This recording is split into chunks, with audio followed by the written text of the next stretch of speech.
For those of you thinking that you cannot unseat a sitting president at the tribunal, think again or get ready to be shocked. The truth is, in the face of overwhelming evidence, there's really nothing the judges can do. It is only when matters that are before the court are not proved beyond reasonable doubt, then the case is left to the prerogative of the judges. That is when you can assume that kind of assumption that you cannot unseat a sitting president at the tribunal. Look, before now, there has never really been a contest at the tribunal. There has never really been. In fact, the closest you have had to this is Tinubu's own cases where, according to what Osinbajo said, he went to UK to go and bring forensic auditors to go through the polling papers, the ballot papers, and then because of that, he was able to retrieve some mandates on behalf of the likes of them, the governor, the then governor of Edo State, and the likes, Oshiomhole. Aside from that, there has never really been a contest at the tribunal. Not anything close to what we are seeing now with the Peter Obi defense, with the Peter Obi's petition. And that's the truth. If any candidate is able to prove their case beyond reasonable doubt, the hands of the justices will be tied. It will not matter what monies are paid to them.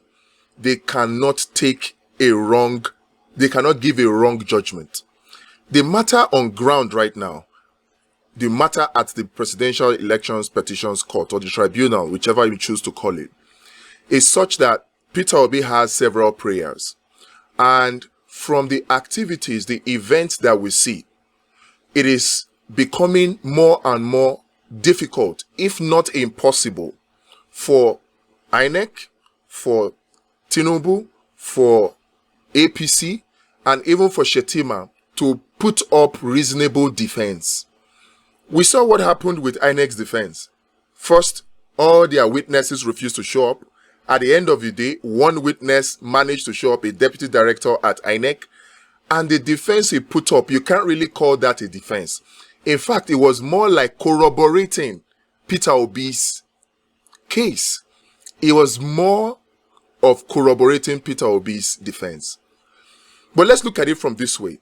There are certain factors that are within the control or within the interpretation of the justices.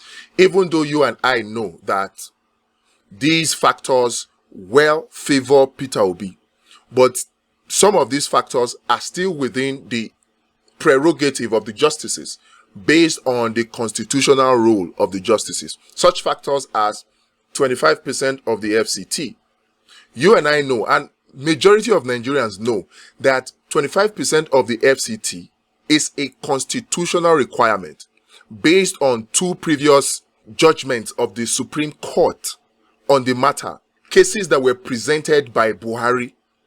Based on those two, we know that 25% of the FCT is a requirement.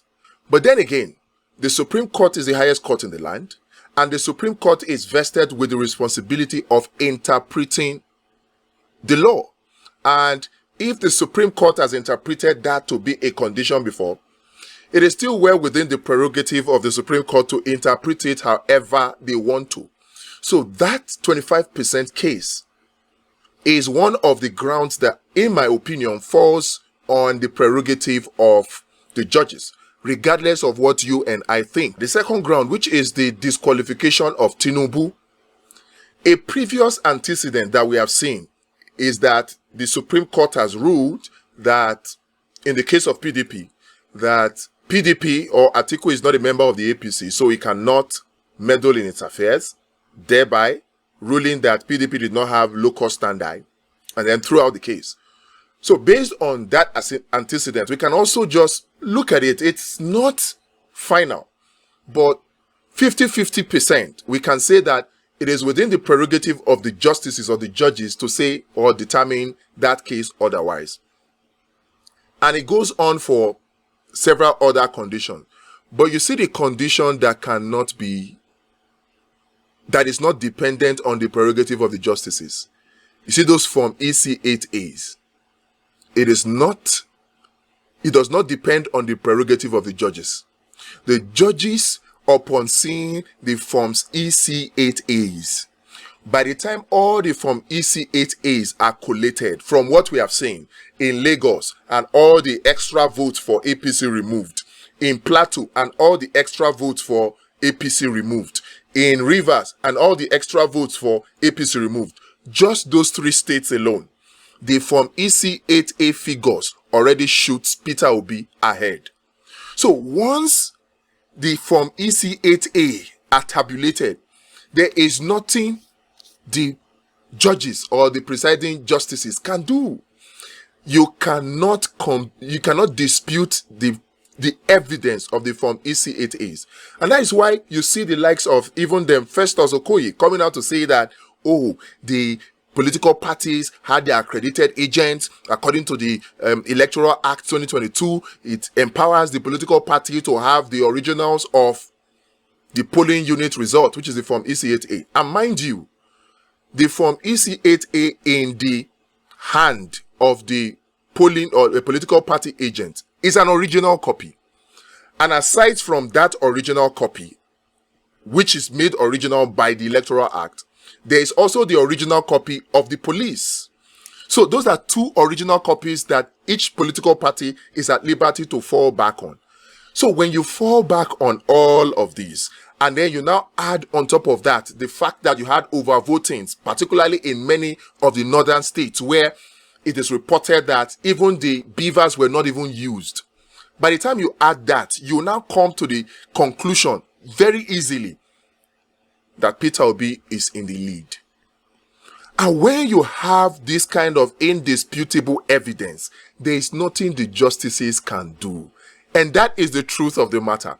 Absolutely nothing the justices can do. And that is why I say to all those that are doubtful that, oh, you cannot unseat a sitting president at the tribunal, to think again. They should get ready for an earthquake judgment, because there are certain parts of elections that cannot be disputed, and that those facts depend on the polling unit. See, the polling unit is the center of the universe as far as election is concerned in Nigeria today. And as far as the polling unit results are concerned, you and I know who is in the lead. The results for Lagos, the results for Plateau, the results for Rivers alone. If you add Ekiti on top of that, you add Adamawa and you add Taraba, Magana Yakari, the case is finished. We will witness, by the grace of God, an earthquake judgment that will change the course of things forever in Nigeria, and the people's mandate will be restored. Let us put our eyes on the judiciary. These people know that the power actually is not 100% within the hands of judges. That is why they are panicking right now.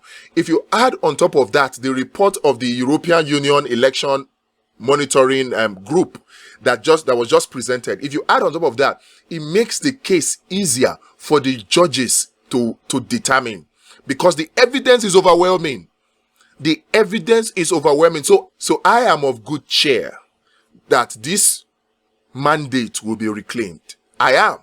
They expected, I'm talking about the APC now, that by now Nigerians will be quiet. Oh, once Tinubu is sworn in, then that is it, game over.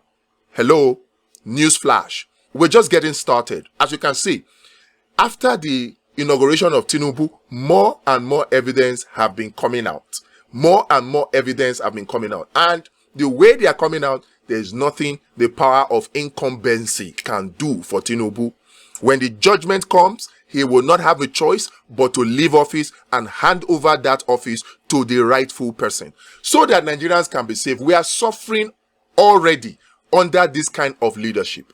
You need to see what even popular celebrities are saying. There's a neighbor of mine who is doing well. I won't say, for somebody to have a Mercedes GL 550, you know the person is doing well. In fact, I just got to understand yesterday that the GL 550 actually has a tank, a fuel tank of 170 liters. If you multiply that by 540, that's like 90,000 naira to fill. And if you also know how the GL550 Mercedes works, they are gas guzzlers. So within 4 or 5 days, that full tank can be gone if you are a very heavy user. So for you to have that kind of person who has that kind of car to be complaining, it means that the thing is even touching even the so-called well-to-do. And if it is touching the well-to-do, you can imagine what it's doing to the downtrodden. We need to change this. I saw a report the other time of a celebrity, a Yoruba Nollywood actress, complaining that she's tired. She says she's tired. In fact, she says, God knows I'm tired. That's actress Biola Bayo cries out over hiking price of petrol. I mean, who wouldn't be tired? Who wouldn't be? Only the people who are using government money to fuel convoys of over 124 SUVs, only those people will not be tired. The remainder of Nigerians are tired. They are tired. And I can tell you, even the judges, they are tired. So those of you thinking you can hide behind, power of incumbency, you will be disappointed. Because when evidence is overwhelming, such as we have now, there's little the judges can do. And because the matter even affects the judges or the justices, they will do the right thing. By the grace of God, they will do the right thing because our eyes are on the judiciary right now to do the right thing and save Nigeria's democracy. It's unfortunate that it is the people who threaten Nigeria's democracy that are coming out to say that EU's election report is threatening Nigeria's democracy, where they are the ones that started the threat. They are the ones who went and started using thugs to threaten innocent voters, even stabbing them. They are the ones that went on national TV, caught on camera, saying that people should snatch election result, they should snatch power, they should run with it. They are the ones that were caught threatening democracy, and they are the ones coming to say, EU's report is threatening democracy, because they are seeing the handwriting on the wall. The defense of INEC was weak.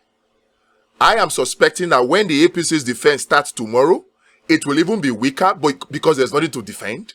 When that of APC comes, it will be even the weakest, and at the end of the day, justice will be done and Nigerians will get their mandate back by the grace of God.